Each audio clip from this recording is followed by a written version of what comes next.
नमस्कार बंधु मैंने आपण मैंने देखुं जॉन ओडिया टीवी यूट्यूब चैनल। आज वीडियो आम आलोचना करवा 2026 नूतन पेंशन रेट विषय में। वरिष्ठ नागरिक एवं विधवा महिला मान पाइबे वृद्धिप्राप्त मासिक आर्थिक सहायता।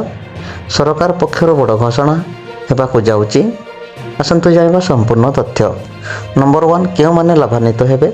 60 वर्ष ऊर्ध्व वरिष्ठ नागरिक, विधवा महिला, असहाय और आर्थिक दुर्बल व्यक्ति। ଏହି ଯୋଜନା ମାଧ୍ୟମରେ ସରକାର ମାସିକ ପେନସନ୍ ରାଶି ବୃଦ୍ଧି କରିବାକୁ ପରିକଳ୍ପନା କରିଛନ୍ତି। ନମ୍ବର 2 କେତେ ବଢ଼ିପାରେ ପେନସନ୍। ବର୍ତ୍ତମାନ ଯେଉଁମାନେ 1000 ବା 1500 ପାଉଛନ୍ତି ସେମାନଙ୍କ ପାଇଁ ଏହା 2000 କିମ୍ବା ତାଠାରୁ ଅଧିକ ହେବାର ସମ୍ଭାବନା ରହିଛି। ଯଦିଓ ଅଧିକୃତ ଘୋଷଣା ହେବାକୁ ବାକି ଅଛି, କିନ୍ତୁ ଚର୍ଚ୍ଚା ଜୋରଦାର ଚାଲିଛି। ନମ୍ବର 3 କେବେ ଲାଗୁ ହେବ। ସମ୍ଭାବନା ରହିଛି ଯେ 2026ର आरंभ ठारू नूतन रेट लागू हो पारे। सरकारी बजेट घोषणा पर स्पष्ट तथ्य मिल। नंबर 4 किपरि चेक करेंगे।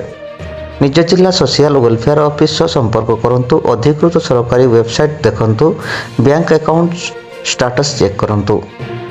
तेणु बंधु मैंने 2026 पेंशन रेट वृद्धि होबार खबर वरिष्ठ नागरिक एवं विधवा मानों बड़ सहायता हो। आपण मतामत कमेंट रे जणांतु। वीडियोटी को लाइक करंतु एवं शेयर करंतु। एही भली नूतन अपडेट पाई चैनल को सब्सक्राइब करंतु। धन्यवाद। जय जगन्नाथ।